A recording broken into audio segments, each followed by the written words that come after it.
الحمدللہ رب العالمین والعاقبۃ للمتقین والصلاۃ والسلام علی اشرف الانبیاء والمرسلین نبینا و رسولنا و حبیبنا و امامنا محمد وعلی آلہ و اصحابہ اجمعین اما بعد قال اللہ تعالی فی القرآن الکریم وللہ یسجد من فی السماوات والارض طوعا وکرہا وظلالہم بالغدو والآصال۔ انتہائی قابل احترام بھائیوں، دوستوں، بزرگوں، ہمارے بہت سارے بھائیوں کی طرف سے یہ کئی دفعہ سوال بھیجا گیا ہے کہ رسول اکرم صلی اللہ علیہ وآلہ وسلم کا سایہ مبارک تھا یا نہیں تھا۔ بعض لوگ یہ دعویٰ کرتے ہیں، یعنی ہمارے بھائیوں نے یہ پوچھا کہ بعض لوگوں کا دعویٰ ہے کہ رسول اللہ صلی اللہ علیہ وسلم کا سایہ نہیں تھا، اور اس کی دلیل یہ ہے کہ آپ نوری مخلوق تھے، اور جو نوری مخلوق ہے ان کا سایہ جو ہے نوری مخلوق کا نہیں ہوتا۔ تو یہ بات کہاں تک درست ہے، اس کے بارے میں بتایا جائے۔ دیکھیے، یہ بات کہ نبی اکرم صلی اللہ علیہ وسلم کا سایہ نہیں تھا اور آپ نوری مخلوق تھے اور نوری مخلوق کا سایہ نہیں ہوتا، یہ دونوں باتیں ہی غلط ہیں، صحیح نہیں ہیں۔ قرآن و حدیث کے واضح دلائل کی روشنی میں یہ دونوں کی دونوں باتیں غلط ثابت ہوتی ہیں۔ اس کی وجہ یہ ہے کہ اگر ہم قرآن مجید کے دلائل کے اوپر غور کرتے ہیں تو اس سے بھی پتہ چلتا ہے کہ ہر ایک کا سایہ ہے، ہر وجود کا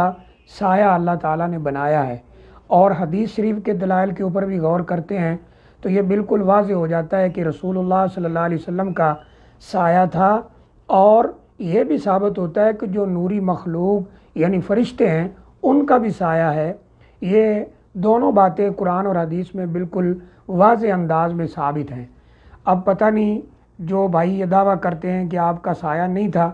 وہ ان دلائل کا کیا جواب دیتے ہیں، کیونکہ قرآن مجید کے دلائل بھی واضح ہیں، اور حدیث شریف جو ہے مثلا مسند احمد کے اندر، مستدرک حاکم کے اندر، صحیح ابن خزیمہ وغیرہ کے اندر بالکل صحیح سند کے ساتھ احادیث موجود ہیں جن میں رسول اکرم صلی اللہ علیہ وآلہ وسلم کے سایہ کا ذکر ہے۔ سب سے پہلے ہم قرآن مجید کو دیکھتے ہیں۔ اللہ تعالیٰ نے سورہ رعد کے اندر فرمایا ہے کہ وَلِلَّهِ يَسْجُدُ مَن فِي السَّمَاوَاتِ وَالْأَرْضِ طَوْعًا وَكَرْهًا۔ زمین و آسمان کے اندر جو کچھ ہے وہ اللہ تعالیٰ کے حضور سجدہ کرتا ہے، اللہ تعالیٰ کے ہاں سجدہ کرتے ہیں، اللہ کے لیے سجدہ کرتے ہیں، چاہے تو اپنی خوشی سے چاہے ناخوشی سے۔ پھر آگے کیا فرمایا، وَظِلَالُهُمْ، اور ہر ایک چیز جو اللہ نے پیدا کی اس کا سایہ بھی اللہ تعالیٰ کو سجدہ کرتا ہے، بالغدو والآصال، صبح و شام۔ اب یہ آیت کریمہ بالکل واضح ہے کہ اللہ تعالیٰ نے جس چیز کو بھی تخلیق کیا، جس کو وجود بخشا، اس کا سایہ ہے۔ اب اس عموم سے رسول اکرم صلی اللہ علیہ وآلہ وسلم کو نکالنا وہ بالکل بھی ممکن نہیں ہے۔ نبی اکرم صلی اللہ علیہ وسلم بھی اللہ تعالیٰ کے پیدا کردہ برگزیدہ پیغمبروں میں سب سے اعلیٰ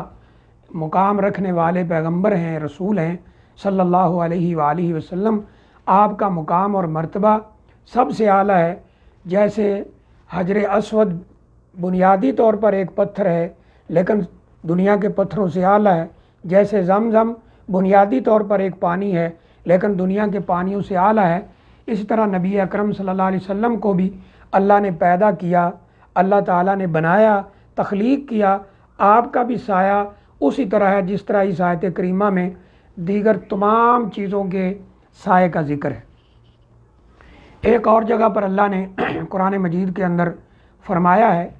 سورہ نحل کے اندر، کہ اولم یروا الی ما خلق اللہ من شیء، کیا یہ لوگ دیکھتے نہیں ہیں کہ اللہ تعالیٰ نے جو کچھ بھی بنایا، یہاں لفظ شیء بولا ہے، جس کو بھی اللہ تعالیٰ نے بنایا، جس کو بھی تخلیق کیا، جس کو بھی وجود بخشا، یتفیع ظلالہ عن الیمین وعن الشمائل، کہ ان کا سایہ، جو بھی چیز اللہ نے تخلیق کی ہے اس کا سایہ اور دائیں اور بائیں سے حرکت کرتا رہتا ہے، یعنی آگے پیچھے ہونا، سورج کے حساب سے خود اس چیز کی حرکت اگر ہے تو اس کے حساب سے وہ سایہ دائیں اور بائیں حرکت کرتا رہتا ہے۔ کیوں کرتا ہے؟ سجدن للہ، وہ اللہ تعالیٰ کو سجدہ کرتا ہے۔ لوگ بھی کرتے ہیں، وہ چیزیں بھی کرتی ہیں، ان کا سایہ بھی کرتا ہے۔ تو یہ آیت بھی بالکل واضح ہے۔ اس آیت کے عموم سے رسول اللہ صلی اللہ علیہ وسلم کو نکالنا کسی طور پر بھی ممکن نہیں ہے۔ تو آپ بھی سجدہ اللہ تعالیٰ کو کرتے تھے، آپ کا سایہ بھی اللہ تعالیٰ کو سجدہ کرتا تھا، یہ آیت بالکل واضح ہے۔ جہاں تک ہمارے بعض بھائی مطالبہ کرتے ہیں کہ جی لفظ کہاں آتا ہے کہ آپ صلی اللہ علیہ وسلم کے بارے میں خاص طور پہ لفظ کہ آپ کا سایہ تھا، وہ کہاں ہے؟ تو وہ بھی احادیث کی کتابوں میں بالکل واضح طور پر موجود ہے۔ مثال کے طور پر نبی اکرم صلی اللہ علیہ وآلہ وسلم نے ایک دفعہ نماز پڑھائی، یا مستدرک حاکم وغیرہ کے اندر روایت موجود ہے، آپ نے نماز پڑھائی اور نماز کے اندر آپ نے عام نمازوں سے ہٹ کر ایک ایسا فعل سار انجام دیا کہ جس کے بارے میں صحابہ اکرام کو تعجب ہوا کہ یہ آپ صلی اللہ علیہ وسلم نے آج ایسا عمل کیا ہے، ایسا فعل سر انجام دیا ہے جو پہلے کبھی نہیں کیا۔ یہ لمبی روایت ہے، اس کے اندر ذکر ہے آپ نے نماز پڑھائی، اس میں آپ آگے ہوئے پھر پیچھے ہٹے۔ صحابہ اکرام نے نماز ختم ہونے کے بعد پوچھا کہ آپ نے نماز پڑھائی اور پہلے بھی آپ نماز پڑھاتے ہیں، لیکن آج آپ نے ایسا کام کیا ہے، آپ آگے ہوئے ہیں پیچھے ہوئے ہیں، اس کی وجہ کیا ہے؟ رسول اللہ صلی اللہ علیہ وسلم نے فرمایا کہ اس نماز کے اندر مجھے جنت دکھائی گئی، جنت کے باغات دکھائے گئے، جنت کے پھل دکھائے گئے، میں آگے ہوا ان کو توڑنے کے لیے، لیکن وہ سامنے سے ہٹا دیے گئے۔ پھر آپ نے فرمایا کہ آگ دکھائی گئی، جہنم دکھائی گئی، اور میں اس وجہ سے پیچھے ہٹا، اور پھر آپ فرماتے ہیں کہ یہ جو آگ ہے اس میں میں نے دیکھا، اس منظر میں میں نے دیکھا، وہاں حدیث کے لفظ ہیں حتی رأیت ذلی و ذلکم، میں نے اپنا سایہ بھی دیکھا اور تم لوگوں کا سایہ بھی دیکھا۔ تو یہاں بالکل واضح اس روایت کے اندر یہ لفظ موجود ہیں کہ رسول اللہ صلی اللہ علیہ وسلم کا بھی سایہ تھا اور صحابہ اکرام جو ہیں ان کا بھی سایہ تھا۔ ایک اور حدیث جو مسند احمد وغیرہ کے اندر موجود ہے کہ نبی اکرم صلی اللہ علیہ وآلہ وسلم کسی سفر میں تھے اور آپ کے گھر میں سیدہ زینب رضی اللہ تعالیٰ عنہ اور سیدہ صفیہ رضی اللہ تعالیٰ عنہ یہ موجود تھیں۔ آپس میں کوئی تلخ کلامی ہوگی جس کی وجہ سے رسول اللہ صلی اللہ علیہ وآلہ وسلم نے سیدہ زینب رضی اللہ تعالیٰ عنہ کے ساتھ کچھ دیر کے لیے بول چال بند کر دی۔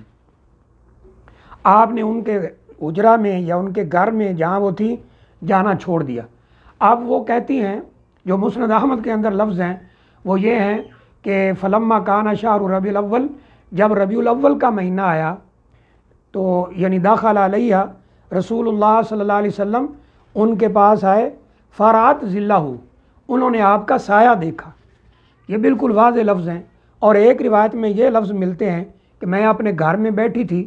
اچانک میرے گھر میں سایہ داخل ہوا تو میں نے سوچا کہ رسول اللہ صلی اللہ علیہ وسلم تو ناراض ہیں، وہ تو آتے نہیں ہیں، یہ کون شخص ہے جو گھر میں داخل ہو رہا ہے؟ تو وہ کہتی ہے میں نے اپنا سر اٹھا کر دیکھا تو وہ رسول اللہ صلی اللہ علیہ وآلہ وسلم تھے۔ تو یہ حدیث بالکل واضح ہے کہ نبی اکرم صلی اللہ علیہ وسلم کا بھی سایہ تھا اور دیگر صحابہ اکرام کا بھی سایہ تھا۔ اس طرح مسند احمد کے اندر اور روایات کے اندر بھی نبی اکرم صلی اللہ علیہ وآلہ وسلم کے سائے کا ذکر ملتا ہے، جیسا کہ ایک حدیث میں آتا ہے جب دن کا آدھا حصہ گزر چکا تھا تو میں نے دیکھا کہ رسول اللہ صلی اللہ علیہ وآلہ وسلم کا سایہ ہے، اور پھر میں نے دیکھا کہ رسول اللہ صلی اللہ علیہ وسلم بھی وہاں موجود ہے۔ تو یہ بالکل واضح لفظوں کے اندر موجود ہے کہ نبی اکرم صلی اللہ علیہ وآلہ وسلم کا سایہ تھا، اور جو بھائی یہ بات کرتے ہیں کہ آپ کا سایہ نہیں تھا، وہ ان دلائل کی بنیاد پر وہ بات بالکل غلط ہے۔ اور اس کے مد مقابل ہمارے ناقص علم کے مطابق کوئی ایسی صحیح روایت نہیں ہے جس میں یہ ہو کہ رسول اللہ صلی اللہ علیہ وسلم کا سایہ نہیں تھا۔ تو اس لیے جو بات ثابت ہوتی ہے وہ یہی ہے کہ رسول اکرم صلی اللہ علیہ وآلہ وسلم کا سایہ تھا۔ اب یہ جو ہمارے بعض بھائی ہیں انہوں نے جس چیز کے اوپر بنیاد رکھی ہے کہ نبی اکرم صلی اللہ علیہ وسلم نور ہیں، وہ بشر نہیں ہیں، اور نور کا سایہ نہیں ہوتا، یہ بھی بالکل غلط ہے۔ نور کا سایہ بھی ہوتا ہے۔ بخاری شریف کے اندر یہ موجود ہے کہ نوری مخلوق یعنی فرشتے ان کا بھی سایہ ہے اور اس سے پہلے یہ وضاحت ضروری ہے کہ رسول اکرم صلی اللہ علیہ وآلہ وسلم نے فرمایا کہ اللہ تعالیٰ نے تمہیں مٹی سے پیدا کیا ہے، یعنی آدم علیہ الصلوۃ والسلام اور تمام بنی آدم کو اللہ تعالیٰ نے مٹی سے بنایا، اور فرمایا جنوں کو آگ سے بنایا اور فرشتوں کو نور سے بنایا۔ جنوں کو آگ سے، فرشتوں کو نور سے، اور انسان کو مٹی سے۔ اب اس عموم سے بھی رسول اللہ صلی اللہ علیہ وسلم کو نکالنا ممکن نہیں ہے۔ آدم علیہ الصلوۃ والسلام سے لے کر تمام انبیاء سمیت رسول اللہ صلی اللہ علیہ وسلم، ان کی تخلیق مٹی سے ہے، اور آخری انسان تک جو بھی لوگ آئیں گے ان کی تخلیق مٹی سے ہے۔ جنوں کی تخلیق آگ سے ہے، اور اس کا ذکر قرآن مجید میں بھی موجود ہے، اور فرشتے جو ہیں ان کی تخلیق نور سے ہے۔ وہ نور کیا ہے، کس چیز کا ہے، یہ اللہ بہتر جانتا ہے، لیکن یہ بات کنفرم ہے کہ فرشتے نور سے پیدا ہوئے، اور یہ بات بھی حدیث میں بالکل کنفرم ہے کہ جو فرشتے ہیں ان کا بھی سایہ ہے۔ مثال کے طور پر بخاری شریف کے اندر یہ موجود ہے، جب سیدنا جابر رضی اللہ تعالیٰ عنہ کے والد گرامی فوت ہوئے اور ان کا جنازہ پڑھانے کے لیے تیاری ہو رہی تھی، اور یہ مراحل ان سے گزرا جا رہا تھا، تو رسول اللہ صلی اللہ علیہ وآلہ وسلم نے یہ بات بیان فرمائی۔ یہ جنگ احد کے موقع پر شہید ہوئے تھے، تو رسول اللہ صلی اللہ علیہ وسلم نے یہ بیان فرمایا کہ سیدنا جابر رضی اللہ تعالیٰ عنہ کے والد گرامی حضرت عبداللہ جو ہیں ان کے اوپر فرشتوں نے اپنے پروں سے سایہ کیا ہوا ہے۔ یہ بالکل واضح ہے، تو لہٰذا یہ جو ایک مقدمہ قائم کیا گیا ہے، جو بنیاد بنائی گئی ہے، وہ ہی غلط ثابت ہو جاتی ہے۔ فرشتے نوری مخلوق ہیں، یہ حدیث سے ثابت ہے، اور فرشتوں کا بھی سایہ ہے، یہ حدیث سے بھی ثابت ہے۔ ایک اور جگہ پر نبی کریم صلی اللہ علیہ وسلم نے